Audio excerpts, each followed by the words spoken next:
On August 22nd, we're screening Deep Listening, the story of Pauline Oliveros, a documentary following the journey of the pioneering American composer who played a massive part in the development of experimental music. After the film, we have a deep listening workshop with Dan Johnson, so we're gonna chat to Dan now. It really takes you through Pauline's evolution as a person, as an artist, but alongside that, how the practice of deep listening kind of evolves alongside sort of all the people she meets and how they inform the practice and expand the practice. It covers a lot of ground. Can you explain the concept of deep listening?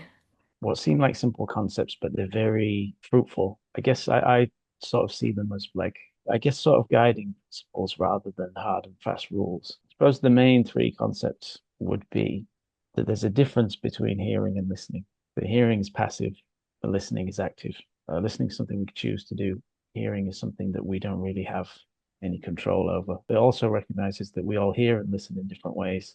Building on that, we start to think about listening as attention more broadly rather than just listening with the ears. So we can think about listening with the body, how we listen internally and externally, listening to our thoughts perhaps, or listening in dreams. So it gets pretty expansive.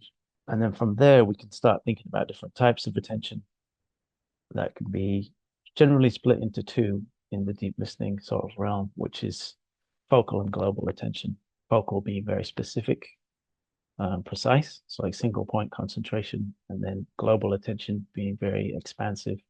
And you can really take that expanse as far as you like. That could be, really universal.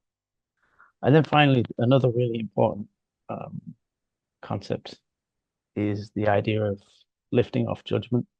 And it kind of comes from this idea of like, if you're judging stuff, you're not really listening anymore. What can we expect from your workshop? There's going to be some musical improvisation. There's going to be some movement improvisation. We'll be using our imaginations and we'll be collaborating with each other. No prior musical or deep listening experience is necessary. Everybody's welcome. There's no right or wrong. Just here to explore.